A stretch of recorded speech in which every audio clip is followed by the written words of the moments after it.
Essa noite eu quero falar sobre uma realidade ainda pior. Você vai dizer, pior do que a morte, pastor? Pior do que a morte. Pior do que uma paralisia. Mas uma situação que também Jesus confronta, que também Jesus resolve. Uma situação que Jesus tem domínio sobre ela. Esse quadro que a gente vai ler hoje, essa história, ela normalmente é narrada hoje em dia como sendo uma história de terror.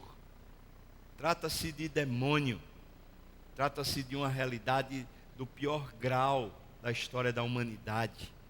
Quando alguém é enjaulado, é tomado, é administrado pelo demônio, uma pessoa que se torna endemoniada.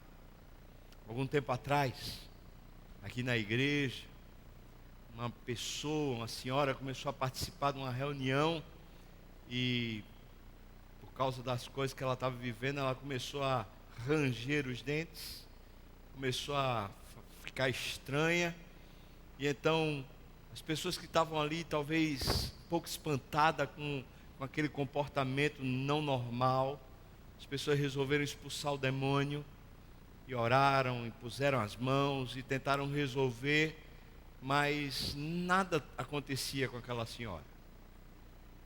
Depois de aquele grupo tentar e se esforçar a fazer o bem com aquela mulher e não conseguindo, resolveram trazer para os pastores. Por favor, não façam isso, tá bom? Estou brincando, pode fazer. Mas trouxeram, e o pastor Iraquitã e o pastor Lutero receberam aquele grupo junto com aquela senhora. E no mesmo momento Deus trouxe um discernimento muito claro, tanto para o pastor Iraquitã como o pastor Lutero. E eles pediram para ficarem a sós com aquela senhora. E na hora que começaram a conversar com aquela senhora,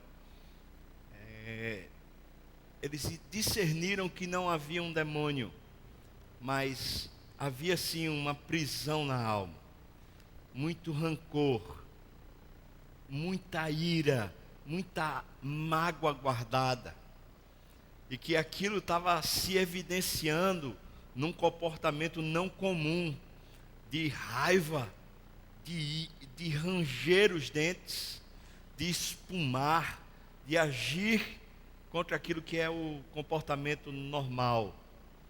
E depois de algumas horas de conversa ali, enquanto a história era contada, e a história de Jesus e da salvação era contada, depois de muito choro, depois de ser banhada por lágrimas, e de lançar para fora todo aquele ódio e ressentimento, aquela senhora estava curada, estava liberta de uma jaula interior que lhe sufocava, que não deixava viver. A história que a gente vai ler é de uma pessoa que está aprisionada. E Isaías capítulo 61 fala que Jesus, quando veio, ele veio para dar vistas aos cegos, ele veio para levantar os que estavam paralíticos, mas ele veio também libertar os que estavam encarcerados. E conquanto o pior cárcere humano que possa haver seja um endemoniamento, quando o domínio dos sentidos, o domínio das percepções, o domínio das afeições estão sobre o demônio, e alguém então está dominado por um demônio, conquanto esse seja o pior quadro.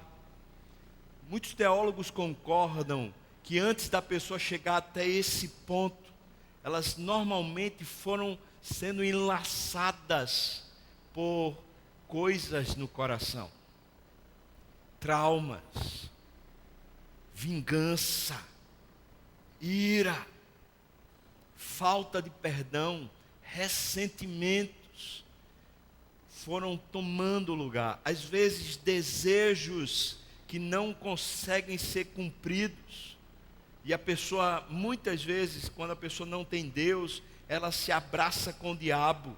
Às vezes se abraça com o diabo sem saber que é o diabo. Tem alguém ali que diz, olha, se você fizer um despacho, você vai conseguir o que você quer. E a pessoa, porque quer o que quer de qualquer custo, vai lá e faz o despacho e nem sabe que ela está abrindo espaço na sua alma para que o demônio a domine. Às vezes as pessoas estão aos poucos sendo solapadas por prisões que vão tomando o coração, prisões que vão impedindo a gente de sorrir, prisões que vão impedindo a gente de abraçar, prisões que vão impedindo a gente de ver o outro com bons olhos, prisões da amargura, prisões do ressentimento, prisões da mágoa, prisões de traumas interiores que vão deixando a gente de maneira de mãos atadas, de maneira que a gente não pode abençoar o outro, não pode amar o outro, não pode tratar o outro, não pode servir ao outro. Por isso hoje, enquanto a gente estiver lendo essa história, é a história do Gadareno, enquanto a gente estiver atento ao que Jesus estava fazendo com aquele homem, eu quero que a gente pense em prisões, coisas que deixam a gente impotentes, coisas que vão impedindo a vida de fluir, e a gente vai se acanhando, se perdendo, se aprisionando e não deixando mais que a vida seja bonita, que a vida seja esperança, que a vida seja vida. Abra sua Bíblia no Evangelho de Marcos, capítulo 5. Nós vamos ler do versículo 1 até o versículo 20. Evangelho de Marcos, capítulo 5, a partir do primeiro versículo até o versículo 20. Evangelho de Marcos, capítulo 5, do 1 até o 20. Essa mesma história é contada no Evangelho de Mateus, capítulo 8. Mas você vai perceber, se você fizer a comparação, que termina parecendo que são duas histórias diferentes, porque lá no Evangelho de Mateus, essa mesma história é contada como sendo dois endemoniados. E diz o texto lá que eles estavam na montanha e desceram correndo e se prostraram diante de Jesus. Eu estou preferindo abrir a história de Marcos, porque essa história é mais pormenorizada, mais detalhada, e aí a gente tem como aprender melhor, observar melhor. Mas a lição que a gente tem para tirar, tanto num evangelho quanto no outro evangelho, certamente abençoaria ou abençoará a nossa alma. Vamos ler com atenção a partir do primeiro versículo. Diz assim a palavra do Senhor: Entre mentes chegaram a outra margem do mar, à terra dos Gerazenos. Ao desembarcar, logo veio dos sepulcros ao seu encontro um homem possesso de espírito imundo, o qual vivia nos sepulcros, e nem mesmo com cadeias alguém podia prendê-lo, porque, tendo sido muitas vezes preso com grilhões e cadeias, as cadeias foram quebradas por ele e os grilhões despedaçados, e ninguém podia subjugá-lo. Ele andava sempre, de dia e de noite, clamando por entre os sepulcros e pelos montes, ferindo-se com pedras. Quando de longe viu Jesus, correu e o adorou, exclamando com alta voz: Que tenho eu contigo, Jesus, Filho do Deus Altíssimo? Conjuro-te por Deus, que não me atormentes. Porque Jesus já tinha dito a ele, lhe dissera: Espírito imundo, sai desse homem. E perguntou-lhe: Qual é o teu nome? Respondeu ele: Legião é o meu nome, porque somos muitos. E o demônio então rogou a Jesus encarecidamente que os não mandasse para fora do país.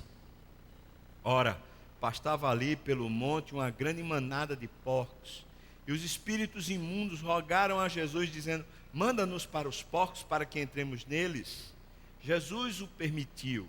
Então, saindo os espíritos imundos, entraram nos porcos, e a manada, que era de cerca de 2.000, precipitou-se despenhadeiro abaixo para dentro do mar, onde se afogaram.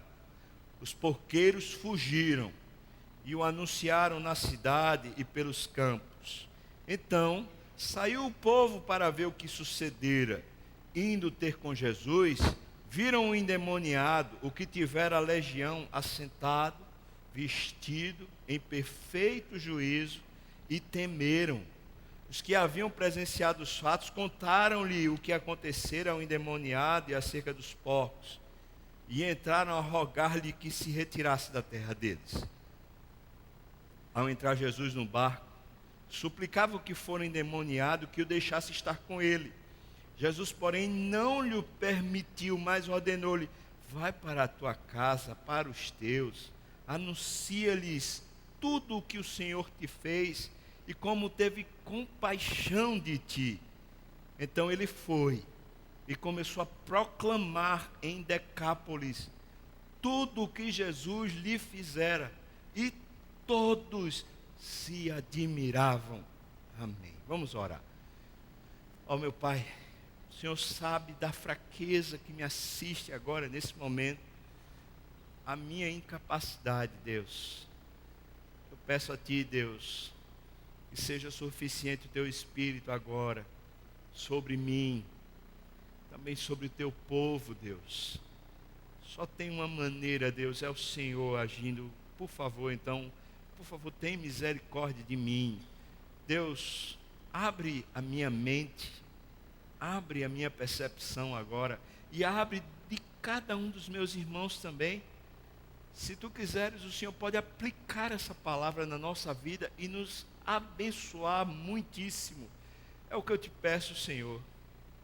Também, Senhor, aqueles que vierem a assistir, seja pela internet, seja num outro momento, eu clamo sobre eles também a Tua bênção, Pai, porque o Senhor pode fazê-lo.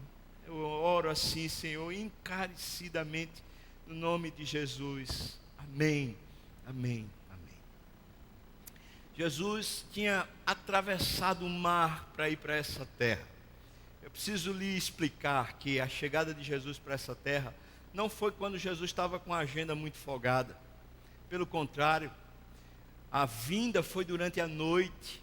E o texto anterior a essa passagem do Gerazeno ou do Gadareno, a chegada de Jesus até essa terra se processou quando Jesus dormia no barco. E o texto do Evangelho de Marcos fala que ele pegou um travesseiro, recostou a cabeça no travesseiro, e então ele dormia quando uma tempestade de vento começou a encapelar o mar, e ele continuou dormindo. Tamanho o cansaço de Jesus. E ele, tomado de cansaço e deitado ali, ainda assim estava sendo levado pelos discípulos para onde ele ordenara. Ele tinha os discípulos: vamos atravessar, vamos em direção a Gadara. Eu quero chegar lá, naquele outro lado do mar. Por isso, eu preciso entender que Jesus não estava assim descansado, foi fazer uma visita, foi fazer um passeio. Por que Jesus passa a noite atravessando o mar enquanto ele está cansado por causa da agenda apertada que ele vinha tendo? Por que ele vai em direção a essa terra? Se você prestar atenção à geografia do ministério de Jesus, você vai ver que na Galileia, o mar da Galileia, esse lago de Genezaré, esse lagozinho que tem ali, Jesus normalmente teve o seu ministério no lado oeste do lago, não do lado leste. E Gadara ficava do lado leste, que era já uma região gentílica, que não era mais nem considerada uma região dos judeus, apenas dos gentios. E aí existe essa história dos porcos, que evidenciava ainda mais quanto esse povo estava distante do judaísmo, distante das leis do Senhor. Mas a despeito disso, o importante é a gente saber que Jesus, no cansaço, na agenda pesada, está querendo atravessar o mar. E enquanto ele dorme no meio da tempestade, os discípulos o acordam dizendo assim: mestre, tu não te importas que a gente pereça? Faz alguma coisa. E Jesus se acorda, meio que assim ainda atordoado, olha para a situação, ele manda o vento se acalmar, acalma o mar, e então chega para os discípulos e diz: por que vocês são tímidos, homens? Por que vocês têm tão pouca fé? E então eles chegam na outra margem. E quando chegam na outra margem, o texto é explícito de dizer que os endemoniados vêm ao encontro de Jesus, e o Evangelho de Marcos então se detém nessa história, nesse endemoniado, porque ela tem uma continuidade para ensinar para a gente algo mais. O que Jesus foi fazer em Gadara é evidente no Evangelho, conquanto a gente não consiga ver com tanta evidência nesse texto, a não ser nos últimos versículos, especialmente no penúltimo versículo, quando a expressão que Jesus usa é Senhor, o que o Senhor, e essa expressão Senhor denota muito bem o clímax da história, o porquê Jesus tinha atravessado o mar, o porquê ele queria estender o domínio de Deus sobre aquela terra. Jesus vinha em toda a Galileia curando, restaurando, libertando pessoas, fazendo o evangelho do reino visível. A sua prática de milagres não era simplesmente porque ele queria adeptos de pessoas que o abraçassem e o quisessem bem. Jesus não veio ser o queridinho da multidão. Jesus veio mostrar de maneira visível, revelar de maneira prática que Deus domina sobre todo o caos, domina sobre toda dor, domina sobre todos os problemas que se acometem ao homem. E Jesus veio mostrar que Deus domina sobre a morte, Deus domina sobre o reino das trevas, Deus domina sobre tudo e sobre todos. E é por isso que Jesus está atravessando o mar, porque ele quer estender o reino de Deus, e naquele novo povoado, aquele que não conhecia Jesus, aquele que não tinha interesse em Jesus, ele precisava chegar até lá. E é óbvio que ele foi em direção a esse gadareno, porque esse gadareno vivia em prisões. Eu acho interessante o conceito de prisão, porque na nossa sociedade o conceito de liberdade é o tipo assim, o cara faz o que quer, o cara não tem ninguém que lhe domine. O nosso conceito de liberdade é a ideia de que não tem ninguém que nos subjugue, não tem ninguém que venha sobre nós, nós simplesmente fazemos o que nós queremos, o que dá na telha. Acontece que esse homem gadareno, ele de fato parecia ter o tipo de liberdade que a gente gostaria de ter. Afinal de contas, nem com cadeias conseguiam prendê-lo, ninguém conseguia subjugá-lo, e ele vivia pelos montes, ele vivia pelos lugares, pelos sepulcros, e ele era tão doido, fazia tanto o que ele queria, que ele até com pedra ele se lastimava e se batia e se rasgava. Tá bom, você vai concordar comigo, esse homem não está livre, mas você também precisa concordar comigo que muitos supostos livres são escravos de uma maneira semelhante à escravidão que ocupa o coração desse homem. São escravos de coisas que lhe atormentam, são escravos de coisas que não permitem eles viverem em comunidade, são escravos de situações, de pensamentos, de desejos, de coisas que continuamente impedem a pessoa de viver aquilo que elas deveriam, que elas queriam poder viver. Quando eu olho para essa história, quando eu começo a perceber o que é prisão, logo eu descubro que a prisão na alma humana, que quando estamos encarcerados, quando a nossa alma está de alguma maneira aprisionada, pelo menos dois viés acontecem. O primeiro é pessoal.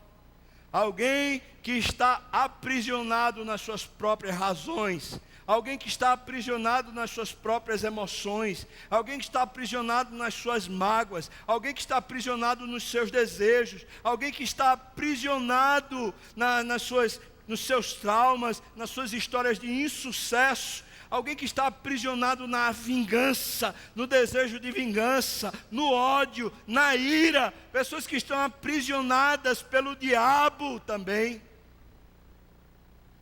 Elas sentem uma limitação pessoal. Elas sabem que não conseguem viver o que elas gostariam de viver. Elas sabem que não podem fazer certas coisas que os outros fazem. Elas se sentem perdidas, elas sentem uma agonia, elas sentem que a vida está se esvaindo, que gostariam de fazer diferente, que gostariam de ser diferente, que gostariam de uma outra história, mas simplesmente não conseguem, porque estão aprisionadas. A mágoa faz isso no coração, o ódio faz isso no coração, traumas fazem isso no coração. E o que fazemos? Quando nos sentimos assim, aprisionados, o que fazemos? O texto diz aqui que o que tentaram fazer com o gadareno foram aprisioná-lo, para tentar fazer com que ele pelo menos não fizesse mal a si mesmo. Ele aprisionado com cadeias e grilhões, talvez ele não pegasse pedras e maltratasse a própria carne. O que fazemos quando estamos com esses traumas, ou com esses rancores, esses ressentimentos, essas tristezas, esse sufoco, essa angústia, essa coisa que dilacera?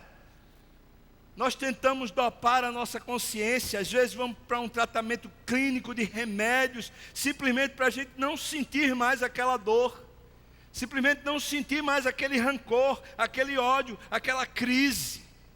Às vezes a gente pensa assim, eu vou ali para um culto pentecostal, eu vou ali participar de um culto lá na Assembleia de Deus, porque ali o fogo acontece. Ou então eu vou participar ali daquele gabinete com o pastor Sávio, quem sabe o fogo desce. Ou então diz assim, eu vou procurar um psicólogo, porque ele vai me ajudar a entender e vai me fazer sarar na alma. Deixa eu dizer para você, irmão, essa dor, essa prisão, essa coisa que vai tomando você, impedindo o fluxo da vida acontecer, não vai ter tratamento humano, não vai ter equação humana, competência humana que consiga resolver. Não vai ter. Talvez consiga dopar, talvez consiga maquiar, mas não vai conseguir resolver, libertar. Tenho encontrado tantas pessoas no gabinete, em conversas pessoais, que dizem assim, eu não consigo perdoar. Eu não consigo perdoar, não tem jeito. Aquele negócio fica, aquela dor permanece, aquela luta permanece. Quando a gente não consegue perdoar, a gente não consegue abraçar.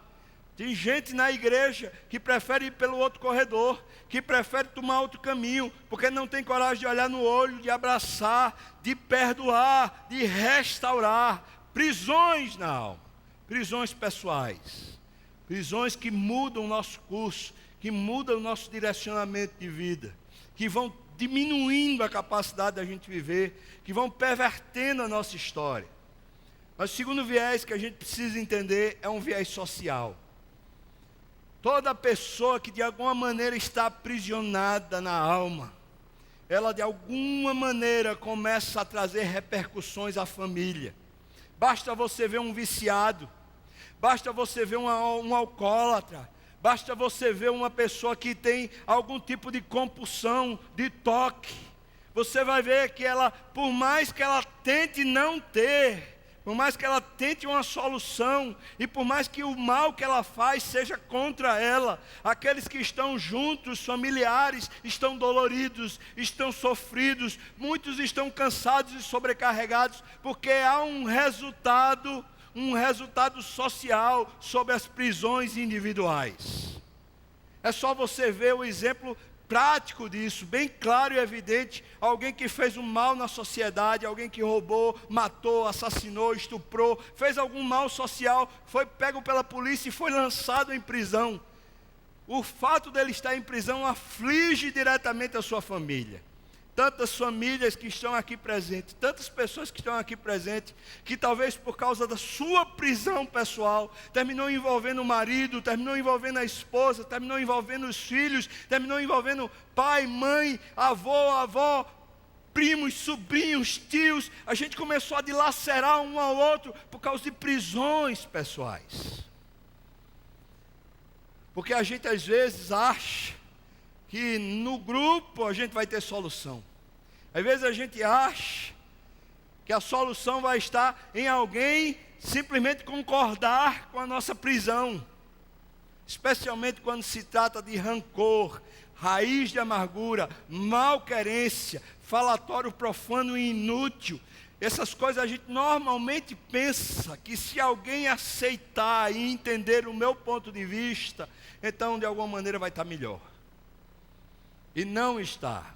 É por isso que o texto mostra que esse homem endemoniado, ele vivia por fora da cidade, que a cidade não conseguia suportá-lo, não conseguia viver e conviver, nem ele conseguia viver e conviver com a sociedade.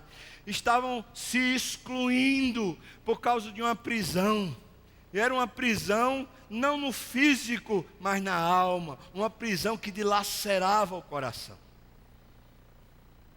Quantos estão hoje em casa, em família, mas estão dilacerados em prisão?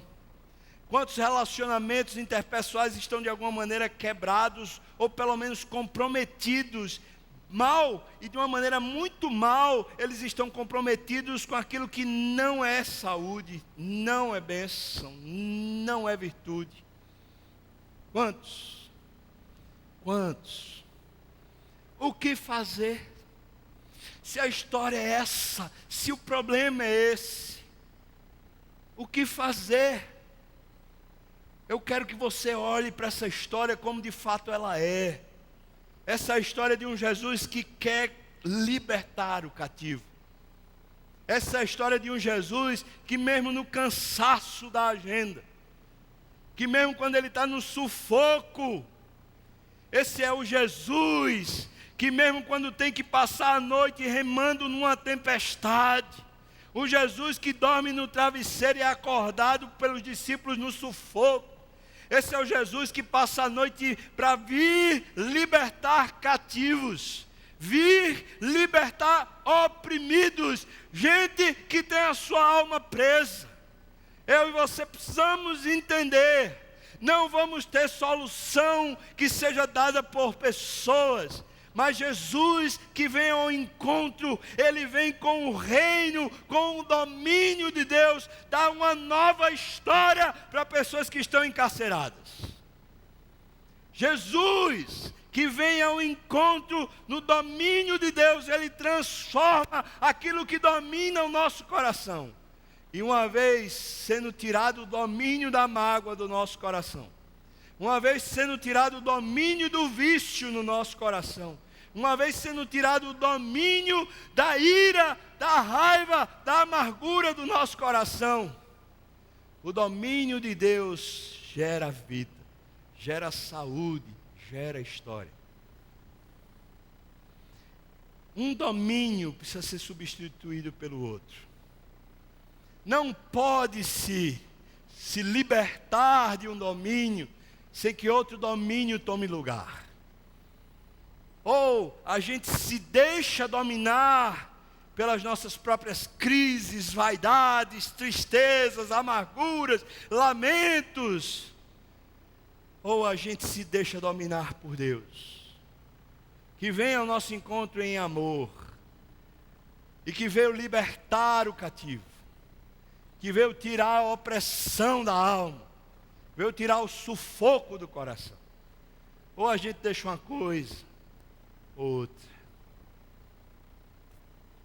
O gadareno, quando se encontra com Jesus, se prostra em terra. Isso aqui é uma evidência clara de como esse processo que está acontecendo aqui é um processo do reino de Deus. Jesus não precisou dizer nada. Conquanto pareça que está vindo só um homem, um nazareno, uma pessoa simples, o quadro visível pelos homens é que está vindo um homem muito bom chamado Jesus. Mas no reino espiritual, os demônios quando olham, eles estão vendo o Rei da Glória vindo ao encontro. E eles dizem assim: o Senhor chegou antes da hora. Estão prostrados em terra, eles não podem exercer domínio algum, porque o grande dominador, aquele que de fato domina sobre os céus e sobre a terra, estava naquele lugar. Eles se prostram. Essa história que revela o quanto Deus, quando chega e marca o terreno da nossa alma, o quanto Deus liberta o cativo. E só Deus pode libertar o cativo. Eu tenho encontrado pessoas que dizem: eu não consigo perdoar. Eu mesmo posso dizer que eu não consigo perdoar. Mas uma vez se colocando debaixo do domínio de Deus, Uma vez que a gente se rende e diz: Deus, faça o que quiser da nossa vida. À medida que a gente se coloca e simplesmente se submete ao domínio de Deus, o novo domínio de Deus vai tirando essa jaula, essa crise, essa coisa na nossa alma. O domínio de Deus. Aquele gadareno, sem que Jesus precisasse fazer nada, a não ser dizer: sai dele. Aquele gadareno ficou completamente liberto. Completamente.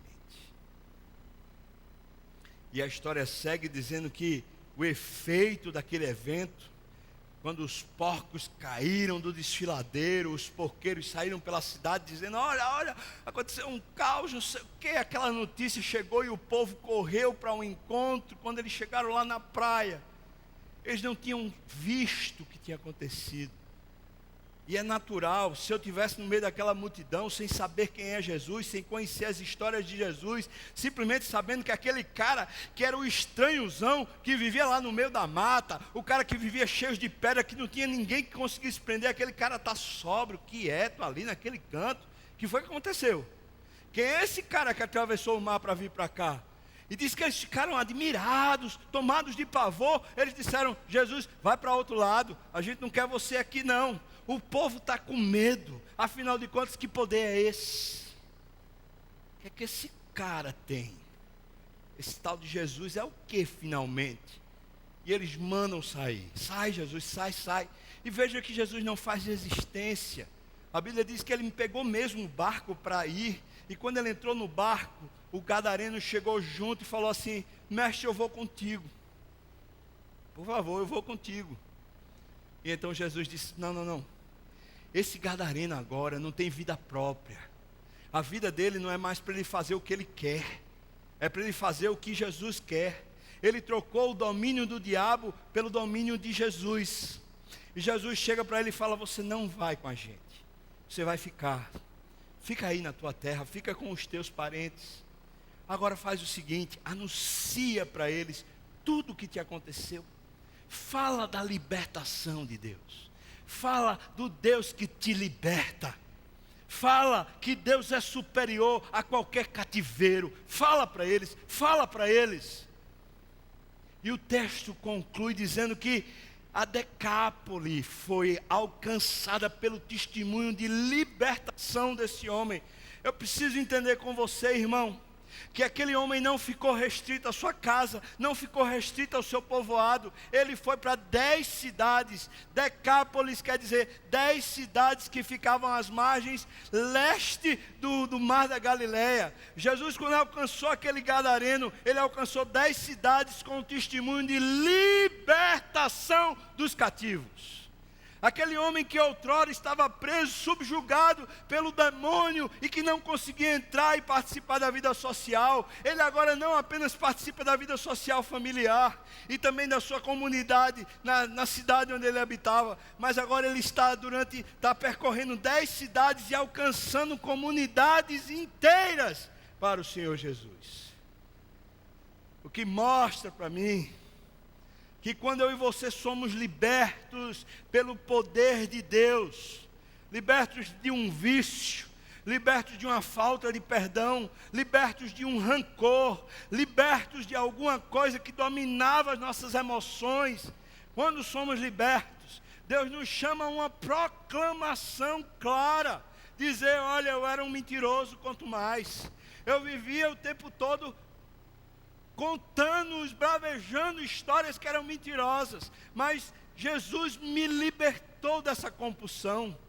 Alguém que tinha um toque compulsivo, estava oprimido pelo toque, mas Jesus foi lá e tocou nele, e então ele ficou liberto. Ele vai lá e conta no escritório onde ele trabalha, ele vai lá e conta na faculdade onde ele estuda, ele vai lá e conta na família onde ele vive, e diz assim: olha, há um Deus cujo poder é tão grande que liberta cativos, porque ele me libertou. Eu posso dizer como testemunho pessoal diante de vocês, Eu tinha situações no meu coração que eu não conseguia perdoar. Histórias que eu não conseguia resolver. E eu clamava a Deus dizendo: Senhor, eu não consigo. Esse negócio se tornou raiva, se tornou ódio. Eu não consigo. Você pensa que eu sou um santinho? Pois aqui está uma peste. Eu não conseguia. E então eu clamei ao Senhor e falei: Deus, eu estou precisando de uma intervenção tua. Eu preciso que o Senhor faça alguma coisa. E à medida que eu me rendo ao Senhor, à medida que eu me entrego ao Senhor, à medida que deixo o Senhor dominar, meu coração vai sendo liberto. O perdão vai chegando. Uma nova história vai tomando conta. Histórias de redenção, histórias de libertação. Deus liberta os cativos. Não é só a história do ex-drogado que foi liberto, mas é a história do ex-fumante que foi liberto. É a história do ex-adúltero que foi liberto. É a história do ex-pornógrafo que foi liberto. É a história do ex-viciado no ego que foi liberto. É a história do ex-rancoroso que foi liberto. É a história do ex-vingativo que foi liberto. Jesus conta e quer usar pessoas como eu e você, que passam por processos de aprisionamento. Jesus quer usar-nos para revelar no mundo que há um poder maior do que o poder do nosso próprio coração. Quem é você nessa história, irmão? Nós conseguimos ver aqui nesse discurso e nessa conversa 3 personagens. E eu pergunto para você: quem é você nessa história? Você é, por exemplo, como Jesus. Você está cansado, a agenda apertada, mas você está lutando na sua família, em oração, em resiliência, em constância. Você está lutando diante de Deus, pedindo: Deus, liberta meu filho. Deus, liberta minha esposa. Deus, liberta o meu servo. Liberta a pessoa com quem eu trabalho. Você é feito Jesus. Na história da sua vida, do seu dia a dia, você é feito Jesus, que está cansado, tem os seus afazeres. Às vezes você parece que não descansa de tanta coisa para fazer, mas você está envolvido no reino de Deus, e você continua lá, diante do Pai, clamando para ser usado por Deus, para ministrar libertação aos cativos. Segundo personagem, quem é você aqui nessa noite? Talvez você seja o gadareno que estava preso. Talvez alguém aqui esteja preso pelo demônio. Talvez alguém aqui esteja sendo encaminhado pelo demônio para a morte eterna. Talvez você esteja aqui preso pelas suas amarguras. Talvez você esteja preso por vícios. Talvez você esteja preso, está sentado, você assiste, você participa, mas está preso nos seus próprios sentimentos. Talvez você seja o gadareno aqui nessa noite. Alguém que precisa que Jesus intervenha, que Jesus faça algo novo, que Jesus tire essa prisão da sua alma.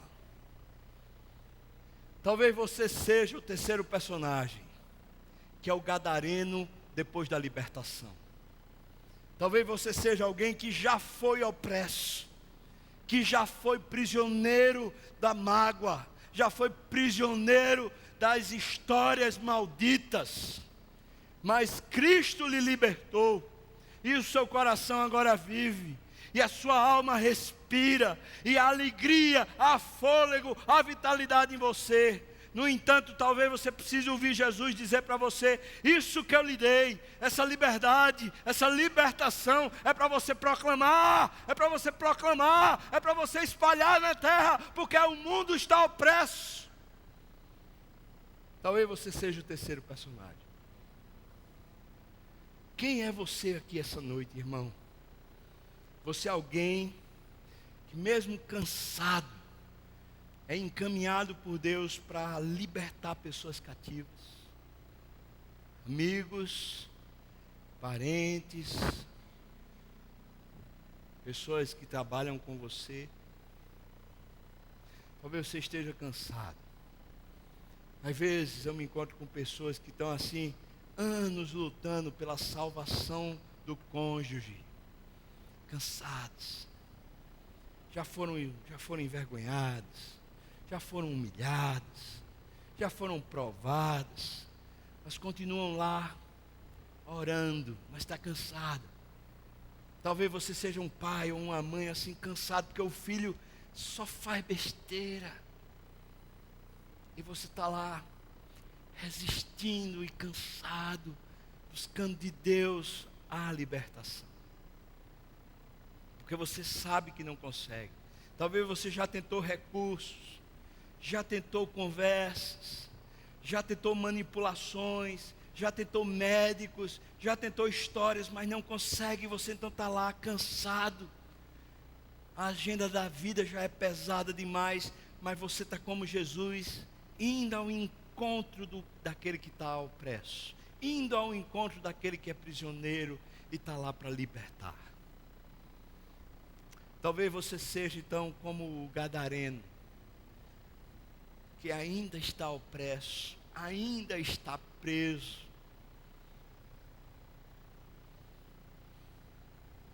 Ainda está em crise. E o que você precisa é do reino de Deus na sua vida. O que você precisa é que o domínio de Deus comece a se assenhorar de você, até que você chame Jesus de Senhor. Até que você viva com Jesus como Ele sendo o seu Senhor, que Ele manda. Ou talvez você seja como o gadareno liberto, que é enviado por Jesus. Você queria estar vivendo com Jesus assim do ladinho dele, aquele negócio, mas ele está dizendo assim, vai lá e prega, vai lá e proclama, vai lá e anuncia. E é enviado como missionário. Quem é você, irmão? Quem é você nessa noite? Nesse encontro de esperança, mais uma vez, Jesus trouxe a solução. Porque Ele veio para solucionar mesmo. Quem é você nesse encontro de hoje à noite com Jesus? Quem é você? Vamos orar. Se você é como Jesus, está nas batalhas, está querendo ser usado por Deus para libertar pessoas, e está lá costumeiramente intercedendo, indo ao encontro, perseverando, para chegar junto, para salvar, para libertar o cativo, mas você está cansado. Eu queria orar por você. Se você quiser, fique de pé. Eu queria orar por você. Se é o seu caso, fique de pé. Eu queria orar por você. Você que está cansado, está aflito, porque parece que não tem jeito, mas hoje eu queria lhe animar no Senhor. Eu queria lhe fortalecer no Senhor. Olha, Jesus vem ao nosso encontro. Jesus vem ao nosso encontro. Talvez você seja hoje à noite aqui como um gadareno. Sua alma não consegue viver porque está aprisionada. Está cheia de coisas que você simplesmente se perverte, se perde. Talvez rancor, amargura, ressentimento, desejo de vingança. Talvez traumas do passado. Talvez desejos pecaminosos que dilaceram você, que lhe tomam, vícios. Mas você quer se libertar, eu queria convidar você. Se você quer se submeter ao domínio do Senhor, eu queria convidar você a ficar de pé, eu queria orar por você. Você que quer se submeter a esse domínio, você que se vê hoje como alguém que está precisando de libertação, talvez libertação de mágoas, de rancores, prisão de pecado. Se levante, irmão, quero orar por você. Talvez você seja como o gadareno que foi enviado. Você está aí provando Jesus, vivendo com Jesus, mas nunca vai lá e proclama. Nunca vai lá e anuncia que há uma grande libertação em Jesus, como ocorreu na sua vida. E se esse é o seu caso, você ouviu a voz do Senhor hoje, lhe dizendo, vai e proclama, vai e anuncia. Eu queria convidar você a ficar de pé, eu queria orar por você. Se esse é o seu caso, Deus está lhe chamando, está lhe enviando. Fica de pé, eu queria orar por você. Amém. Amém. Deus, ficamos de pé. Eu estou de novo de pé. Eu talvez, Senhor, seja aqui aquele que se encontra como sendo os 3 personagens ao mesmo tempo. E eu venho pedir ao Senhor, para mim e para os meus irmãos que estão de pé, esse conforto e esse poder do Senhor para nos levantar, para nos libertar, para nos enviar. Vem, Senhor, nos põe de volta nos trilhos. Vem, Senhor, e levanta a nossa vida de novo diante de Ti, Senhor. Traz-nos de volta ao fôlego da vida e nos abençoa, Senhor. Restaura-nos, ó Deus, restaura-nos. Nós oramos no nome de Jesus. Amém.